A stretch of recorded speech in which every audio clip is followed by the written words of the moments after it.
Assalamualaikum, hai semuanya. Kita bertemu lagi macam biasa di video reaction saya kali ini guys. Oke, apa kabar semuanya? Semoga semua yang menonton video saya hari ini sehat selalu. Nah, kali ini saya mau tengok video pembahasan tentang ini ya. Berkat ulama Indonesia, negara di Afrika ini mengenal Islam. Jadi ulama Indonesia gitu ya, mengenalkan Islam gitu di Afrika Selatan. Ulama Indonesia gitu ya. Jadi siapakah ulama Indonesia ini, oke? So, jangan lama-lama lagi. Mari kita sama-sama tengok video ini, oke? Assalamualaikum.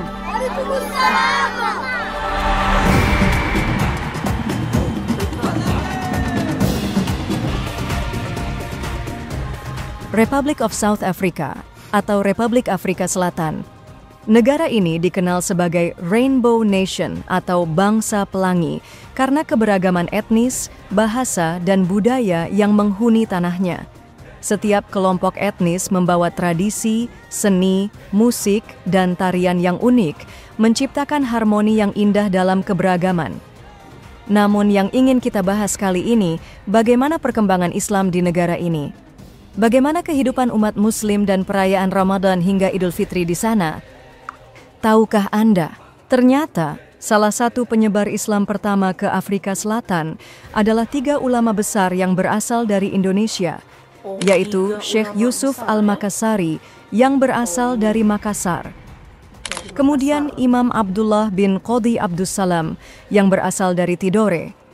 Kemudian Sayyid Abdul Malik yang berasal dari Batavia atau Jakarta, yang kini makamnya telah ditetapkan sebagai warisan budaya oleh Departemen South African Heritage Resources Agency di bawah naungan pemerintah Afrika Selatan. Seperti apa faktanya? Mari kita ulas. Sebelum itu kami informasikan bagi Anda yang ingin request tentang perkembangan Islam dari negara mana yang ingin kita bahas bersama di video selanjutnya, silahkan tulis di kolom komentar.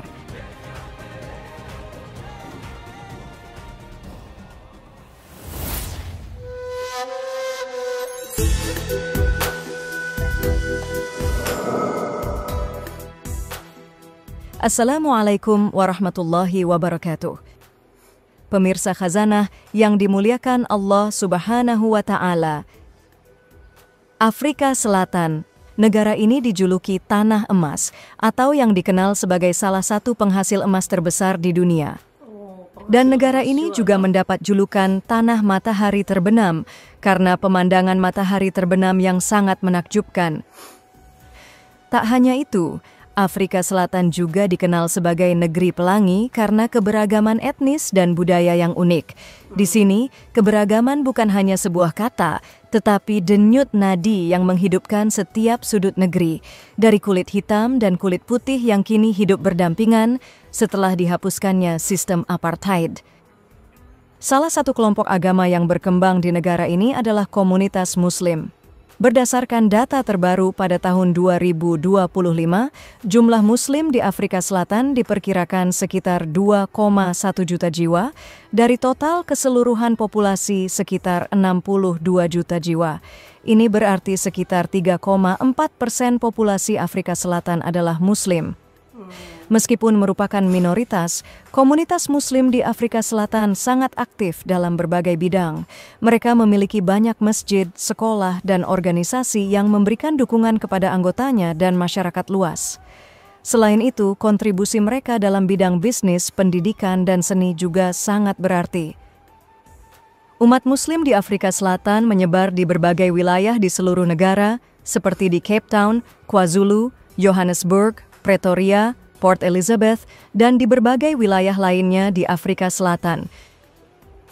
Islam di Afrika Selatan memiliki sejarah panjang dan kaya dalam penyebaran agama Islam yang tidak lepas dari peran penting para ulama asal Indonesia.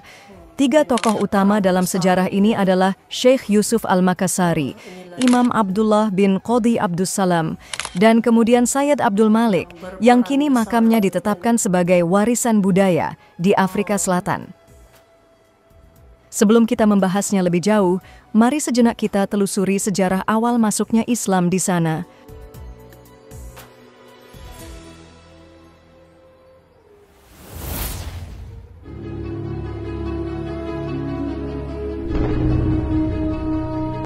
Pemirsa Khazanah yang dimuliakan Allah Subhanahu wa Ta'ala, di tahun 1600-an, Syekh Yusuf Al-Makassari atau lebih dikenal sebagai Syekh Yusuf, seorang ulama besar yang berasal dari Makassar, beliau diasingkan ke Afrika Selatan oleh pasukan Belanda karena aktivitasnya yang melawan penjajahan. Sesampainya di Afrika Selatan, Syekh Yusuf menetap di daerah dekat Cape Town. Di sana, beliau mulai menyebarkan ajaran Islam kepada masyarakat setempat.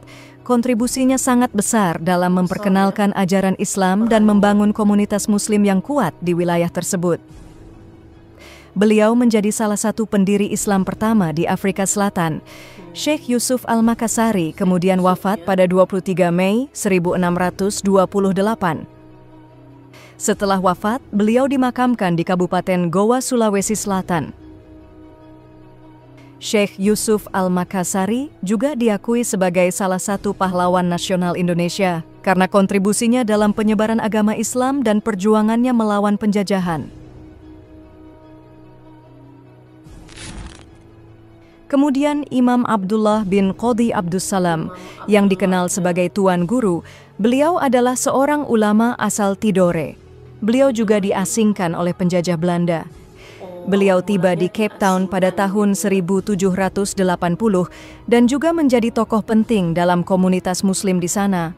Beliau dikenal karena mendirikan sekolah agama Islam pertama di Afrika Selatan dan menyusun kitab-kitab agama yang menjadi rujukan bagi umat Muslim di sana. Salah satu karya terkenalnya adalah naskah Al-Quran yang beliau tulis dengan tangan sendiri. Tuan Guru Imam Abdullah bin Qodhi Abdussalam juga berperan dalam mendirikan masjid pertama di Afrika Selatan yang kini dikenal sebagai Masjid Awal di Cape Town. Atas jasanya, Afrika Selatan memberikan penghormatan dan menjadikan Tuan Guru Imam Abdullah bin Qodhi Abdussalam sebagai pahlawan Afrika Selatan. Beliau wafat pada tahun 1807 dan dimakamkan di Tanah Baru Cemetery di Cape Town, tepatnya di sekitar Bokaap area di Afrika Selatan. Kemudian Sayyid Abdul Malik, beliau merupakan tokoh kepercayaan dari Tuan Guru Imam Abdullah bin Qodhi Abdussalam. Beliau juga ikut serta dalam mendirikan masjid pertama di Afrika Selatan. Beliau juga dikenal sebagai pelopor dan penggagas yang mewarnai perkembangan Islam di Afrika Selatan. Beliau juga dikenal sebagai guru ahli dalam bidang spiritual. Kontribusinya dalam mengajar dan menyebarkan ajaran Islam sangat berarti bagi perkembangan komunitas Muslim di Cape Town dan sekitarnya. Sayyid Abdul Malik kini dikenang sebagai guru bangsa di Afrika Selatan. Makamnya telah ditetapkan sebagai warisan budaya nasional oleh South African Heritage Resources Agency pada tanggal 3 Desember 2021. Penetapan ini diharapkan memperkaya dan memperkuat hubungan bilateral antara Afrika Selatan dan Indonesia, karena ketiga tokoh ulama tersebut memiliki peran yang sangat penting dalam penyebaran Islam di Afrika Selatan. Mereka tidak hanya memperkenalkan ajaran Islam, tetapi juga membangun komunitas Muslim yang kuat dan berdedikasi. Warisan mereka terus hidup hingga saat ini, dan kontribusi mereka dalam memperkaya keragaman agama dan budaya di Afrika Selatan akan selalu dikenang sepanjang masa.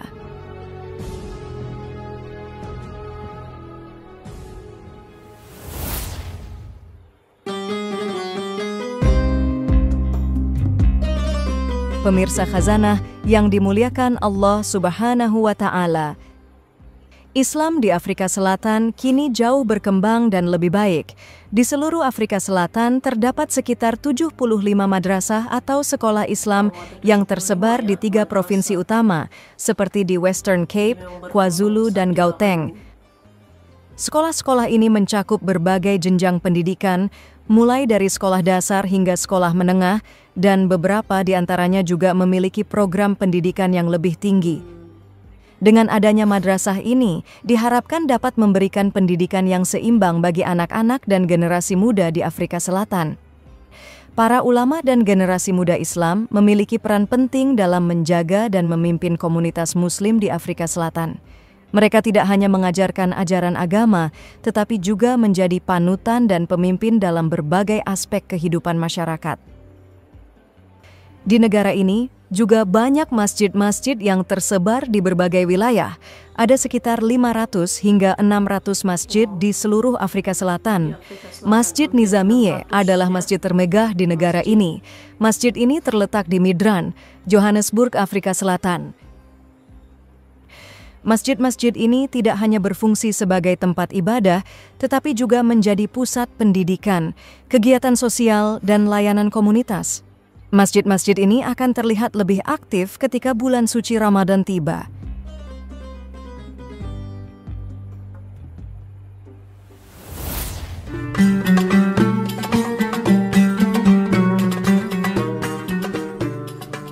Pemirsa Khazanah yang dimuliakan Allah Subhanahu wa Ta'ala.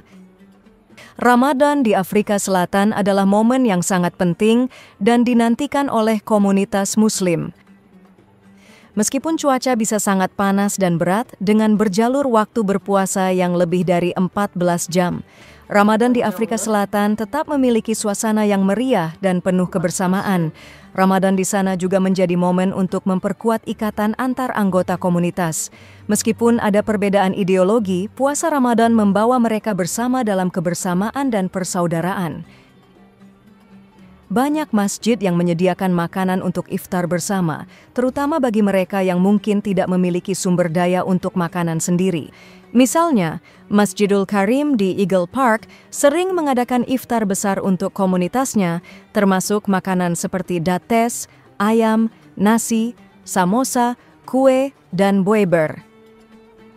Selain itu, organisasi seperti Muslim Hands turut serta dalam menyelenggarakan iftar massal di berbagai masjid di seluruh Afrika Selatan. Banyak masjid juga menerima donasi dari masyarakat untuk menyediakan makanan bagi yang membutuhkan selama bulan Ramadan. Umat Muslim di Afrika Selatan sangat menyambut gembira dengan adanya iftar di masjid-masjid ini. Iftar bersama di masjid tidak hanya menyediakan makanan, tetapi juga memberikan kesempatan bagi umat Muslim untuk berkumpul, beribadah bersama, dan mempererat ikatan sosial dan spiritual di antara mereka. Iftar ini juga salah satu cara untuk merayakan nilai-nilai Ramadan seperti persaudaraan, kasih sayang, dan solidaritas. Iftar diakhiri dengan kegiatan sholat maghrib bersama. Kemudian dilanjutkan dengan sholat isya dan tarawih secara berjamaah. Selama Ramadan, ibadah tarawih dilaksanakan setiap malam. Suasana khusyuk dan penuh kekhidmatan terasa di setiap masjid yang menambah keistimewaan bulan suci Ramadan. Di akhir Ramadan, umat Muslim Afrika Selatan bersiap menyambut datangnya Hari Raya Idul Fitri. Kumandang takbir bergema di masjid-masjid. Perayaan Idul Fitri berlangsung dengan meriah dan penuh kegembiraan. Perayaan Idul Fitri ini dimulai dengan sholat Idul Fitri yang dilaksanakan di masjid-masjid atau lapangan terbuka. Setelah sholat, umat Muslim saling bermaafan dan mengunjungi keluarga serta teman-teman. Momen ini menjadi kesempatan bagi mereka untuk mempererat hubungan dan memperbaiki kesalahan di masa lalu.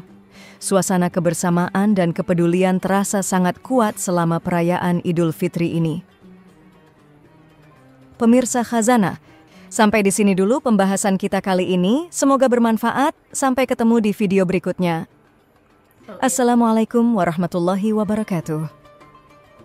Jadi di balik berkembang pesatnya gitu kan Islam di Afrika Selatan ini ternyata ada peran besar, ada peran penting daripada 3 tokoh ulama besar dari Indonesia guys. Bahkan masjid pertama di Afrika Selatan ini juga pun ada peran besar daripada ulama-ulama Indonesia ini ya. Sampailah sekarang ini, sampai berkembang pesatnya gitu kan Islam di Afrika Selatan. Luar biasa ya, ulama-ulama Indonesia dalam menyebarkan dan memperkenalkan Islam di luar negara gitu kan. Luar biasa sekali, oke? Jadi terima kasih banyak sebab kamu sudah menonton video ini. Jangan lupa macam biasa untuk subscribe, like, komen, dan kita berjumpa lagi di video reaction saya seterusnya, oke?